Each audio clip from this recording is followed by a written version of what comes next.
আসসালামু আলাইকুম। আজ শুক্রবার, হঠাৎ করে জামাই বলল যে মুরগি দিয়ে বিরিয়ানি খাবো। যেই কথা সেই কাজ, আর দেরি কেন, ঝটপট রান্না করতে শুরু করে দিলাম। তো শর্টকাট যেটা পদ্ধতি আর কি, আমি সেটাই অবলম্বন করছি।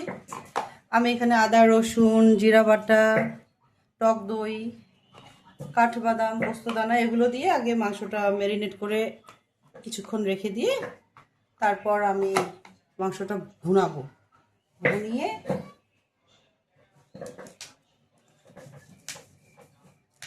আমি একদম শর্টকাট পদ্ধতি, যেটা পোলার চালের সাথে, এটা একদম পোলার চালটা এর মধ্যে ছেড়ে দিয়ে ভুনিয়ে তারপর পানি দিয়ে দিব। আজকে আর বেশি কাহিনী করবো না এটার পিছনে, যেহেতু সময় খুবই কম আছে।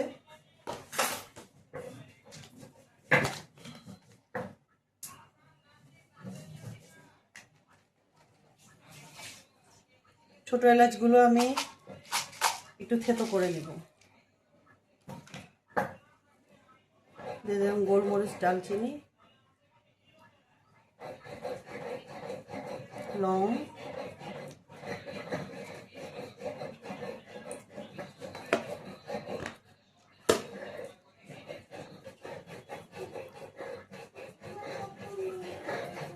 এখানে আমি সয়াবিন তেলটাও দিয়ে দেবো একবারে।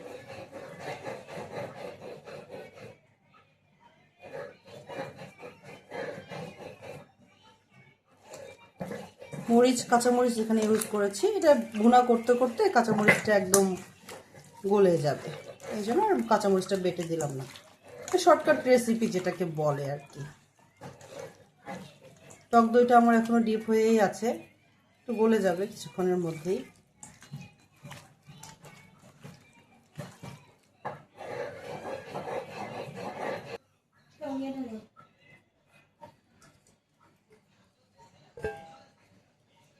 কাঠবাদাম, পোস্তদানা সবই মোটামুটি দিয়ে দিয়েছি। আমার মাখা শেষ। টেক্সচারটা কত সুন্দর এসেছে, দেখো কালারটা এত সুন্দর পিঙ্ক কালার হয়েছে। তাওয়াটা আমি গরম করে নেওয়ার পরে আর সামান্য একটু তেল দিলাম। যেহেতু এখানে মাংস আর পোলার চাল দুটাই যাবে, তাই আমি আর একবার একটু তেল দিয়ে আর একটু শুকনা মশলা, গরম মশলা দিয়ে দিচ্ছি।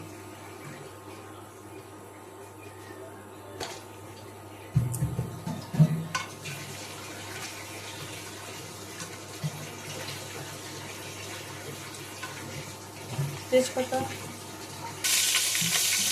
দিয়ে দিলাম, তেজপাতা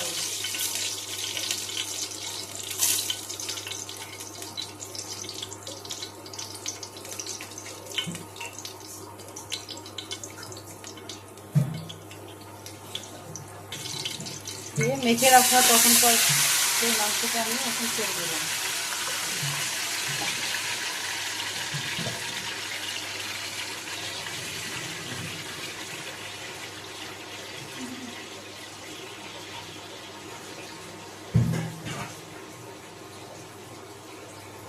আমি এখানে পেঁয়াজ বেরেস্তা করে তার উপরও ছাড়তে পারতাম, বাট আমি ছাড়লাম না, কারণ আমি পেঁয়াজের বেরেস্তাটা শেষে একদম বিরিয়ানির উপরে ব্যবহার করব। দিয়ে দিলাম ঢাকনা।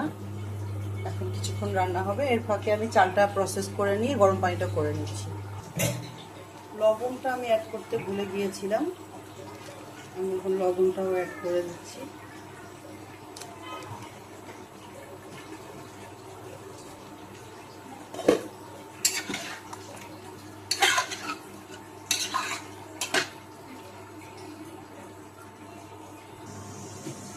এখন একটু আমরা এইভাবে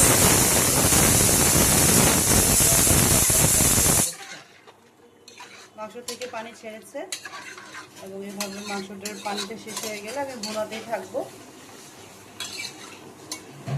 অনেক সুন্দর একটা স্মেল আসছে। রান্নাটা আমার অলমোস্ট ডান, একদম এরকম ঘন টেক্সচারটা এসছে। অনেকক্ষণ আমি ভুনিয়েছি।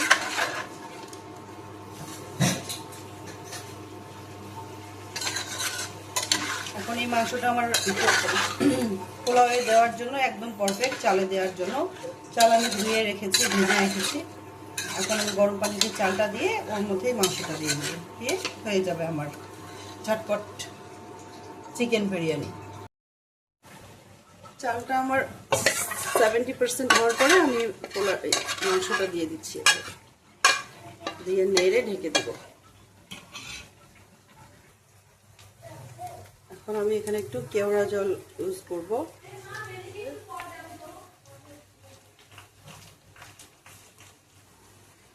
এদিকে আমার বেরেস্তা অলমোস্ট ডান, আর একটু ভাজলে বেরেস্তাটা পুরোটাই কালার চলে আসবে।